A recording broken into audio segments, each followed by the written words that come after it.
حضرت عیسیٰ علیہ السلام کے بعد 570 سال گزر چکے تھے کہ کوئی نبی اور رسول نہیں آیا، جس کی وجہ سے انسانیت جہالت کے وادیوں میں سرگرداں تھی۔ ہر شخص کا اپنا بنایا ہوا قانون تھا، ظلم عروج پر تھا، جس کی وجہ سے چھوٹی چھوٹی باتوں پر صدیوں اور سالوں تک لڑائیاں چلتی رہتی تھی، خون خرابہ ہوتا رہتا تھا۔ بالآخر 571 سال بعد میرے اور آپ کے پیغمبر نبی آخر الزماں عبداللہ کے لخت جگر حضرت آمنہ کی نور نظر محمد رسول اللہ صلی اللہ علیہ وسلم ہدایت کا چراغ بن کر آئے، جس کی وجہ سے پوری دنیا چمک اٹھی۔ آپ صلی اللہ علیہ وسلم کا بچپن صاف شفاف اور کردار والا تھا۔ نبوت ملنے سے قبل ہی آپ صلی اللہ علیہ وسلم کو صادق اور امین کا لقب مل گیا۔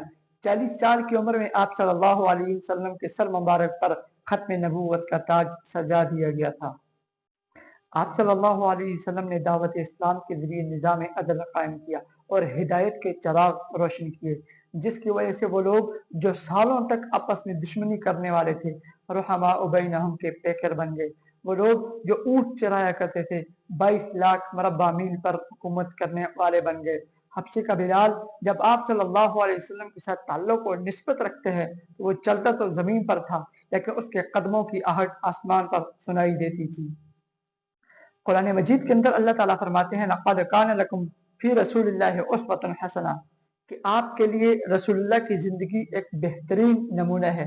چنانچہ آپ صلی اللہ علیہ وسلم نے بھی ہر لمحے اپنی امت کو آگاہ کیا اور اللہ تعالیٰ کی طرف رجوع کی تلقین کی۔ چنانچہ جب ہم آپ صلی اللہ علیہ وسلم کی عبادت کو دیکھتے ہیں تو آپ صلی اللہ علیہ وسلم اتنی زیادہ عبادت کیا کرتے تھے کہ آپ صلی اللہ علیہ وسلم کے پاؤں مبارک چھوٹ جاتے تھے۔ تو عرض کیا کہ اللہ کے رسول آپ کے اگلے اور پچھلے گناہ تو اللہ تعالیٰ نے معاف کر دیے، اس کے باوجود بھی آپ اتنی زیادہ عبادت کرتے ہیں۔ تو آپ صلی اللہ علیہ وسلم نے فرمایا افلا اکون عبدا شکورا، کیا میں اللہ کا شکر گزار بندہ نہ بنوں؟ اس سے ہمیں یہ سبق لینا چاہیے کہ آپ صلی اللہ علیہ وسلم نبی آخر الزماں اور معصوم عن الخطا ہونے کے باوجود اتنی زیادہ عبادت کیا کرتے تھے، تو آج ہم کیوں عبادت سے بھاگ رہے ہیں؟ آپ صلی اللہ علیہ وسلم کی معاملات پر بھی گہری نظر ہوتی تھی۔ آپ صلی اللہ علیہ وسلم ایک تاجر کے قریب سے گزرے تو گندم کا ڈھیر تھا جو اوپر سے خشک تھا۔ آپ صلی اللہ علیہ وسلم نے اس کے اندر ہاتھ ڈالا تو اندر والی گندم گیلی تھی، تو آپ صلی اللہ علیہ وسلم نے فرمایا جس نے دھوکہ دیا وہ ہم میں سے نہیں ہے۔ آپ صلی اللہ علیہ وسلم کے اس عمل کی وجہ سے آج پوری دنیا میں چیکنگ ڈپارٹمنٹ قائم ہو چکے ہیں۔ جب ہم آپ صلی اللہ علیہ وسلم کی سیاسی زندگی دیکھتے ہیں تو آپ صلی اللہ علیہ وسلم ایک بہترین سیاستدان اور فاتح نظر آتے ہیں۔ چنانچہ تاریخ کا مطالعہ کرنے سے ہمیں یہ نظر آتا ہے کہ جو بڑے بڑے فاتحین گزرے ہیں، سکندر اعظم، تو دھیرے دھیرے ان کا نام مٹتا چلا جا رہا ہے، لیکن آپ صلی اللہ علیہ وسلم اور صحابہ کرام کی فتوحات کو بیان کرنا آج بھی اہل ایمان اپنے لیے سعادت سمجھتے ہیں اور اپنے ایمان کی تزکی کا ذریعہ سمجھتے ہیں۔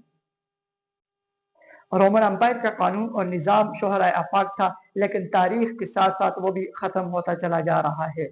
لیکن دوسری طرف ریاست مدینہ کا قانون اور نظام آج بھی زندہ ہے، اس پر عمل کیا جاتا ہے، بیان کیا جاتا ہے اور وہ لکھا جاتا ہے۔ یقیناً یہ آپ صلی اللہ علیہ وسلم کی سیاسی بصیرت اور حکمت عملی تھی۔ آپ صلی اللہ علیہ وسلم کی ذات تو اتنی بلند و بالا تھی کہ مسلم تو دور کی بات غیر مسلم بھی آپ صلی اللہ علیہ وسلم کی تعریف کرتا ہے۔ چنانچہ مائیکل ایچ ہارٹ اپنی کتاب کے اندر ان 100 لوگوں کا ذکر کرتا ہے جن کی شخصیت پر اثر تھی اور جنہوں نے تاریخ کا دارہ بدل دیا تھا۔ وہ اپنی کتاب کے پہلے نمبر پر جناب نبی کریم صلی اللہ علیہ وسلم کا ذکر کرتا ہے اور وضاحت کے طور پر لکھتا ہے کہ میں نے آپ صلی اللہ علیہ وسلم کا ذکر پہلے نمبر پر صرف اس وجہ سے نہیں لکھا کہ وہ پیغمبر تھے، بلکہ آپ صلی اللہ علیہ وسلم کی زندگی پر اثر اور تاریخ کا دارہ بدلنے والی تھی۔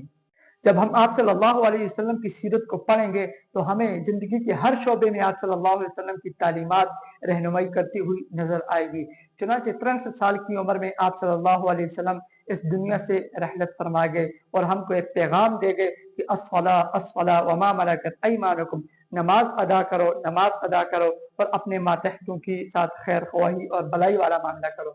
آج ہمیں چاہیے کہ ہم اپنی زندگی کے 24 گھنٹے کے اندر آپ صلی اللہ علیہ وسلم کی تعلیمات کو اپنا لیں اور آپ صلی اللہ علیہ وسلم کی سنتوں کے مطابق اپنی زندگی گزاریں۔